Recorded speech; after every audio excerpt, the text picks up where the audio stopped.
제가 지난번 수요 예배 설교를 기념일 이야기로 시작했었는데 오늘도 기념일 이야기를 하려고 합니다. 오늘은 오순절에 대한 이야기를 해보려고 하는데요.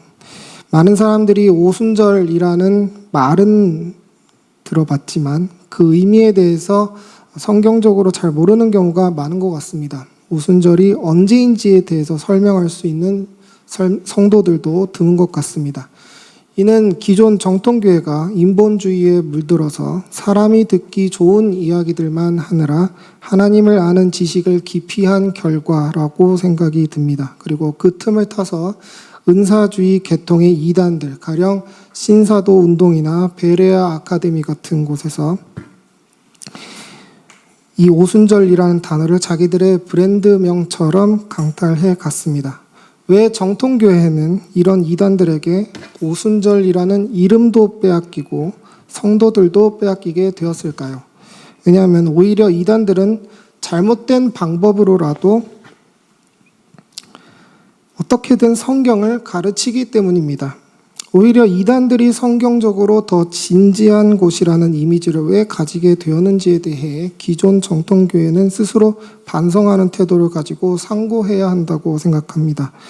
만약 성도들이 평소에 말씀으로 잘 무장되었다면 이단들의 유혹으로부터 스스로를 지킬 수 있었겠지만 호세아서 4장 6절에서 말하듯 교회 안에 마땅한 지식이 없었기에 교회는 이단들에게 성도도 빼앗기고 무엇보다 오순절이라는 이름의 이미지마저도 이단들에 의해 더럽혀지도록 그저 방관할 수밖에 없지 않았나라는 생각을 하게 됩니다.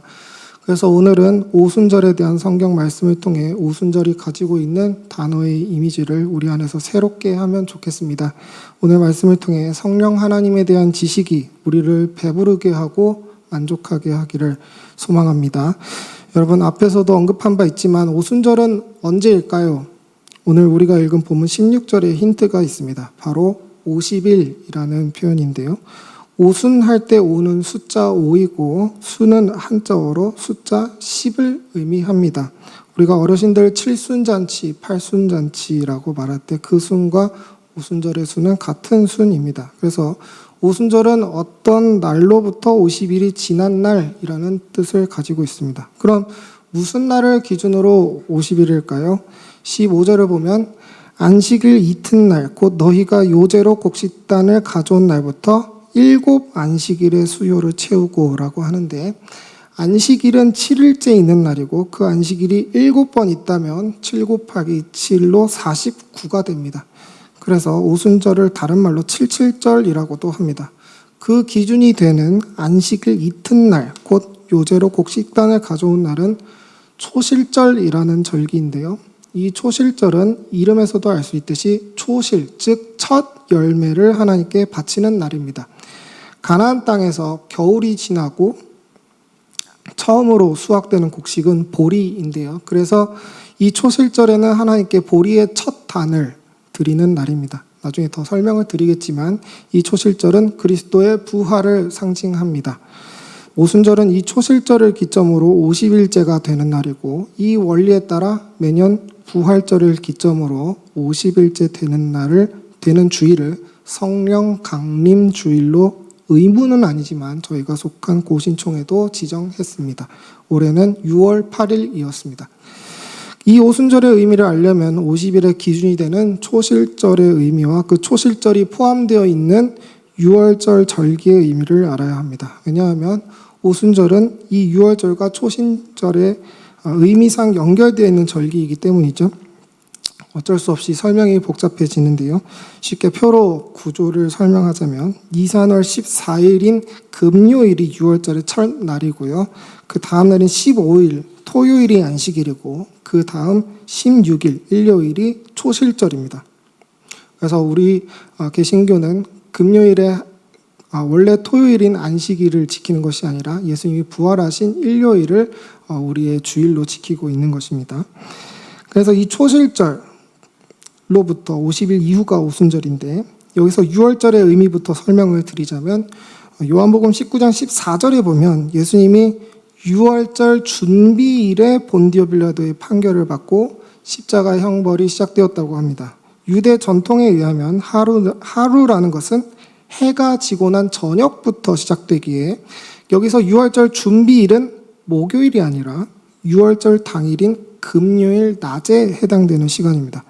그리고 제6시라고 되어 있는데 유대교 전통에서 시간의 시작은 오전 6시부터 시작되므로 본디오 빌라도의 판결은 오전 6시부터 6시간이 지난 뒤인 낮 12시에 내려진 것으로 볼 수 있습니다. 그러니까 예수님은 금요일 오후에 돌아가신 거죠. 근데 이 시기를 유월절 준비일이라고 합니다. 준비라고 명칭한 이유는 이 금요일 밤에 유월절 식사를 하기 위해서 금요일 낮에 양을 잡고 무교병을 준비했기 때문입니다. 그러니까 예수님은 유월절 양이 죽임을 당한 그 날뿐만 아니라 유월절 양이 죽임을 당한 바로 그 시간에 십자가에 못 박히셔서 죽으셨다라는 말이 되는 것이죠. 그리고 나서 그 다음 날이 안식일이 되고 3일째 되는 날이 초실절입니다. 아까도 얘기했듯이 초실절은 첫 열매입니다. 이 첫 열매는 고린도전서 15장 20절에서 바울 사도께서 해석하셨듯이 예수님의 부활을 상징합니다. 그러니까 예수님이 죽으시고 부활하신 그 타이밍이라는 것은 명확하게 성부 하나님께서 모세 시대 때부터 율법 속에서 의도하시고 디자인하신 타이밍이라는 것을 알 수 있습니다. 괜히 예수님이 3일 만에 부활하신 것이 아닙니다.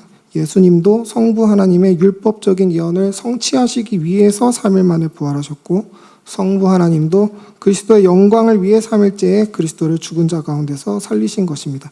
그래서 예수님도 마태복음 5장 17절에서 본인이 율법을 완성하러 왔다라고 말씀하셨고 로마서 10장 4절에서도 사도 바울도 성자 하나님을 향한 성부 하나님의 율법적인 사랑을 찬양했습니다.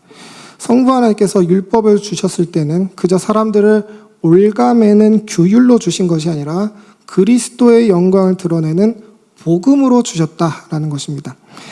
그럼 이런 유월절과 초실절에 대한 지식이 오순절과 무슨 상관이 있는지에 대해서 말씀을 드리도록 하겠습니다. 여러분, 유월절은 어떻게 보면 굉장히 기뻐해야 하는 절기입니다. 왜냐하면 이스라엘의 독립기념일이기 때문이죠. 노예된 상태에서의 해방은 너무나도 기쁜 사건 아닙니까? 그런데 하나님께서 이 날을 기쁘게 흥분하며 즐거운 날로 만드시지 않으십니다. 출애굽기 12장 8절에서 보듯이 하나님은 이스라엘 백성들이 유월절 희생양을 맛있게 먹길 원하지 않으셨습니다. 여기서 무교병은 누룩을 넣지 않은 빵입니다. 이건 이스라엘 유대인들이 지금도 먹는 무교병인데요. 빵이라기보다는 사실 또띠아 같이 생긴 거에 가깝습니다. 누룩을 넣지 않았기에 우리가 원래 생각하는 그런 빵보다는 슴슴한 맛이라고 할 수 있겠습니다. 다시 출애굽기 12장 8절로 돌아와서 보면 그런 슴슴한 무교병과 함께 쓴나물을 같이 먹으라고 합니다. 말 그대로 맛없게 먹으라는 것입니다. 왜 유월절 희생양을 이렇게 맛없게 먹어야 할까요? 유월절 희생양의 죽음은 그 양의 죄 때문이 아니라 이스라엘 백성들의 죄 때문에 대신 짊어진 대속적인 죽음이기 때문입니다. 출애굽의 구원은 예수님의 죽으심을 통해 죄에 노예된 상태로부터의 해방이기 때문에 하나님은 사람으로 하여금 유월절을 기쁨보다는 그리스도가 우리의 죄로 인해 죽으심을 더욱더 묵상하게 하기를 원하셨습니다. 그렇기에 하나님은 유월절에는 백성들이 무엇보다 죄로부터 안식하기를 원하셨습니다. 예수님이 우리의 죄 때문에 희생되신 그 유월의 의미를 더럽히지 않도록 하신 것입니다. 출애굽기 12장 15절 상반절을 보면 그래서 하나님은 특히 백성들이 먹는 빵에서 일주일 동안은 누룩을 빼라고 명령하셨습니다. 이것은 단순히 백성들로 하여금 기쁨을 제거하라는 의미가 아닙니다. 이 누룩의 죄를 상기하게끔 하는 상징을 담아서 백성들에게 거룩을 가르치기 위함이었습니다.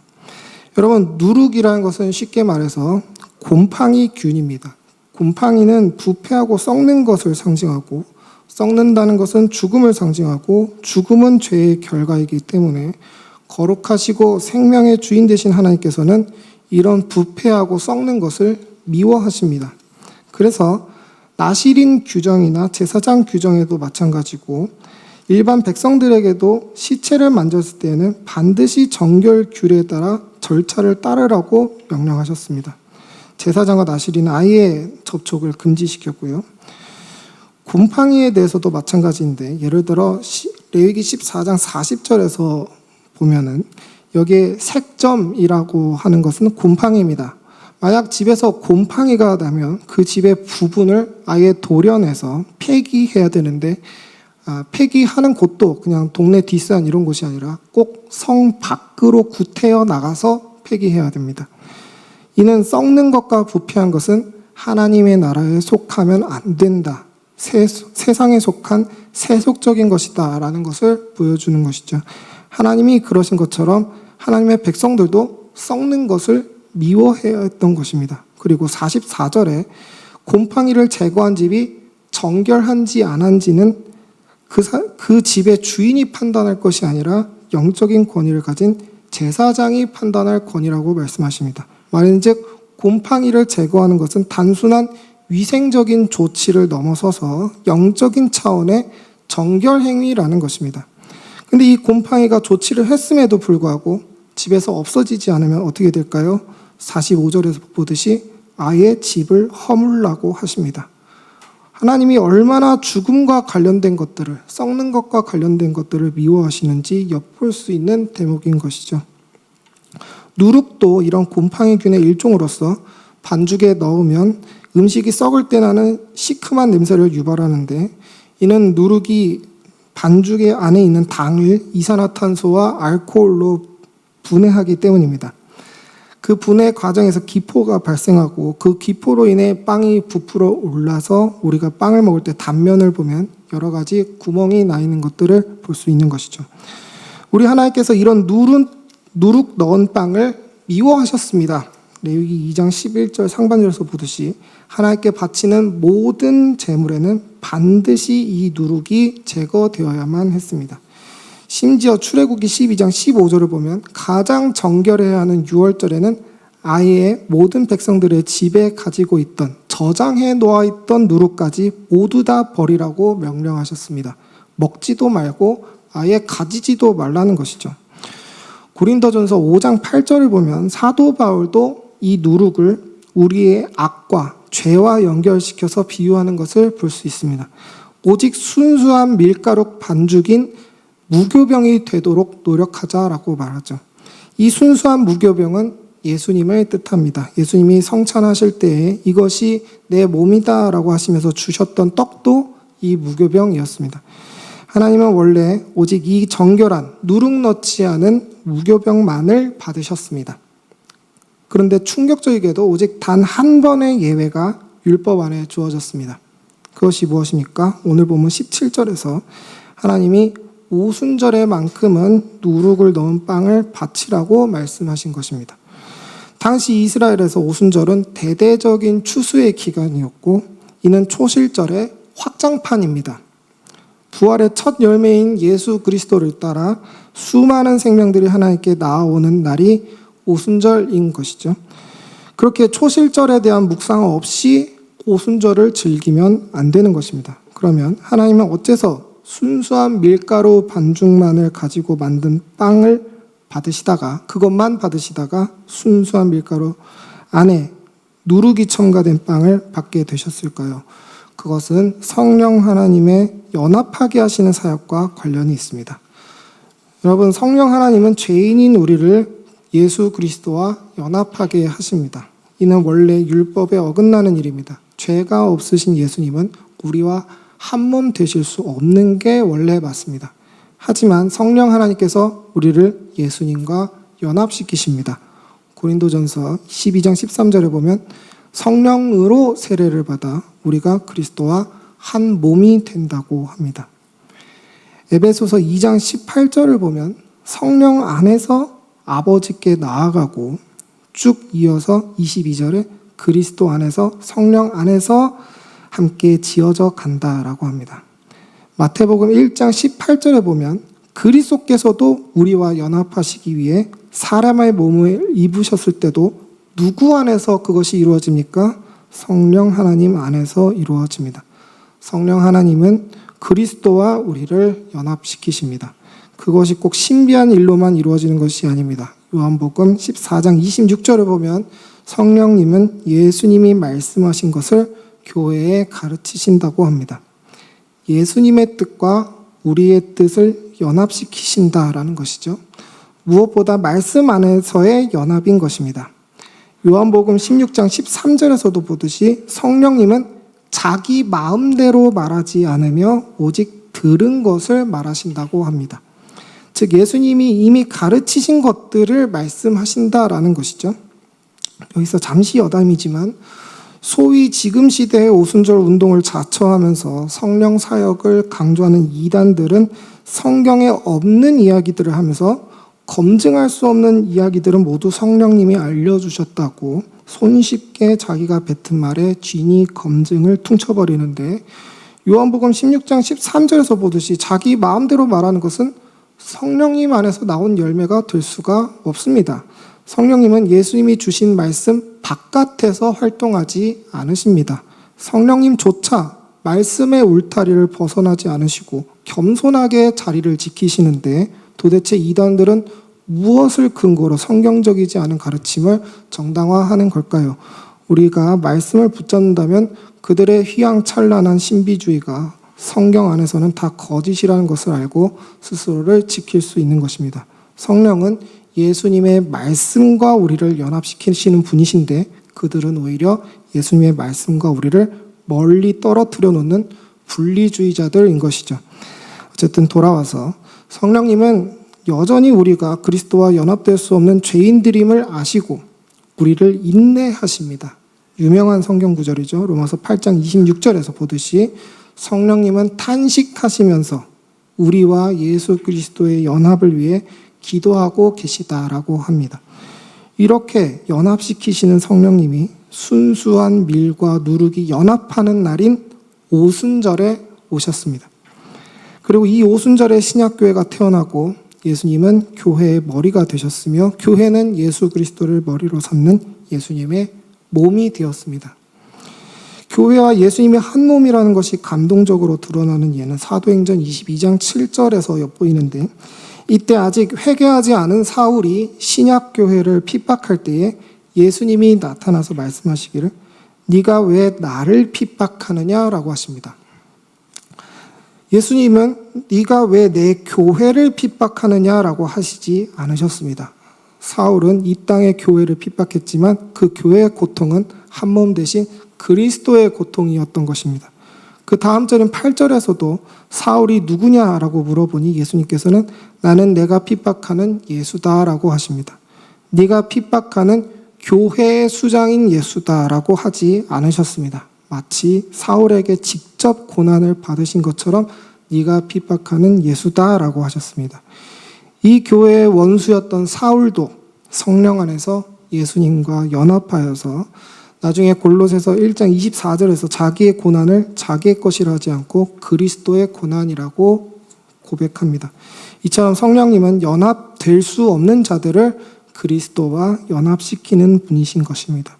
이런 성령님이 오순절에 오시는 게 너무나도 마땅한 것입니다. 썩는 악취가 진동하는 누룩 같은 우리가 감히 순수한 반죽인 그리스도와 한 몸이 되어 하나님께서 기쁘게 받으시는 새로운 생명이 되었습니다. 아멘. 누룩인 상태인 우리만으로는 절대 하나님께 기쁨이 될 수가 없습니다. 우린 반드시 버려지고 없어져야 했지만 성령 하나님 안에서 그리스도께 연합되어 누룩 같은 우리가 살 수 있게 되었습니다. 이 사실에 항상 감사하고 감격하시는 여러분들이 되시기를 축복합니다. 그럼 이런 은혜를 받은 우리는 어떻게 살아야 할까요? 제가 앞에서 잠깐 말씀드린 바 있지만 우리는 유월절과 초실절의 은혜 없이 오순절을 받아들여서는 안 됩니다. 성령님은 우리의 존재 가치가 그저 미세한 곰팡이밖에 안 되는 누룩에 불과하다는 것을 알게 해 주십니다. 성령 하나님께서는 우리의 가치가 우리 스스로 안에 있는 것이 아니라 오직 그리스도와 연합되어야만 의미가 있다는 사실을 탄식하는 마음으로 우리에게 가르치십니다. 그럼에도 불구하고 소위 성령 은사를 주창하는 사람들은 자기의 영적인 특별함을 자랑합니다. 남은 듣지 못하는 하나님의 음성은 나는 들었다며, 남은 보지 못하는 하나님의 비전을 나는 보았다며, 자기만 경험한 특별한 체험을 항상 강조하며 자기와 일반 성도 사이를 계속해서 은근히 구분지으려 합니다. 성령 하나님은 연합하게 하시는 분이신데 그분의 형상과는 다르게 다른 사람과 자기를 구분지으려는 사람은 하나님의 성령을 받은 것이 아니라 다른 영을 받은 것이 아닌지 의심해 봐야겠죠. 성령 하나님 가운데 거하는 사람은 그리스도 안에서 서로 같아지려고 노력하는 사람입니다. 하지만 문제는 그리스도보다 나 자신을 앞세울 때 생겨납니다. 전 교회 안에서 인정 욕구를 참지 못하는 것이 참 위험하다고 생각합니다. 다른 사람에게 사랑받고 인정받는 것에 혈안이 되어버리면 필연적으로 그런 사람은 다른 사람과 자기를 구분지을 수밖에 없습니다. 왜냐하면 인기라는 것은 상대적이기 때문이죠. 다 같이 인기 있는 것은 없습니다. 누구는 소외받아야 누구는 상대적으로 돋보입니다. 교회는 그런 인기의 논리로 돌아가는 것이 아님에도 불구하고 사람은 어쩔 수 없이 교회의 이런 세속성을 끈질기게 들여오려고 합니다.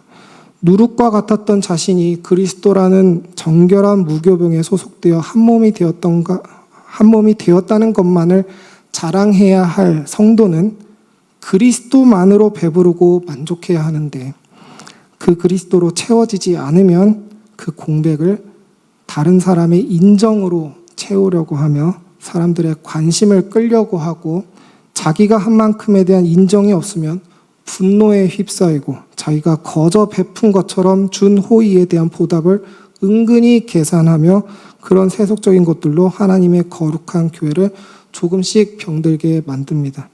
예전에 가시나무라는 노래 가사에 있는 내용처럼 내 속에 내가 너무나 많아서 당신 즉 예수님의 쉴 곳이 없어지는 것과 마찬가지입니다. 예수님은 우리가 배부른 사람이라고 하시는데 교회가 배불러 보이는 사람이 없는 것입니다. 배불러야 할 곳에서 모두 배고픈 사람처럼 다른 사람의 사랑을 갈망한다면 그것이 교회가 맞는지를 우린 고민해 봐야겠죠. 전 여러분이 성령 하나님 안에서 남들이 뭐라고 하더라도 흔들리지 않고 오직 그리스도로만 배부른 사람들이 되시기를 축복합니다. 우리의 오순절 빵은 너무나도 풍성합니다. 썩어 없어질 세상의 빵을 드시지 마시고 성령 안에서 영원히 죽지 않는 이 빵을 드시는 여러분들이 되시기를 축복합니다. 칼빈 선생님은 기독교 강요에서 자기 부인에 대한 교리를 설명하며 이런 말을 했습니다. 우리 자신을 거의 잊어버리고 우리의 관심사를 제쳐두고서 하나님과 그의 계명에 신실히 순종하고자 애쓰는 것은 귀한 전진의 모습이다. 그래서 보면 자기를 잊어버리는 것이 퇴보가 아니라 오히려 전진이라고 표현하죠. 성경은 우리에게 부귀나 권력이나 사람의 칭찬을 지나치게 사모하는 마음뿐 아니라 세상에 속한 모든 야망과 갈망, 그 외에 더 은밀한 악심까지도 다 제거하라고 말한다. 여러분, 이것이 우리 안에 있는 누룩된 본성과의 싸움입니다. 우리는 썩어 없어질 것을 너무나도 사랑합니다. 누룩이기에 그런 것이죠. 그렇기에 그런 것들을 미워해야 합니다. 앞에서 잠깐 읽었던 고린도전서 5장 7절의 말씀대로 우린 본성적으로 누룩 같은 죄인이지만 그것을 당연하게 여기지 말고 누룩을 없애기 위해 노력해야 하는 것입니다. 그 누룩도 앞에 6절에서 자랑이라고 사도 바울이 말한 바 있습니다. 마지막으로 요한복음 16장 14절을 우리 함께 읽도록 하겠습니다. 시작. 그가 내 영광을 나타내리니 내 것을 가지고 너희에게 알리겠습니다. 여러분, 성령 하나님조차 자기의 영광은 추구하지 않으시고 겸손하게 그리스도의 영광만을 높이셨습니다.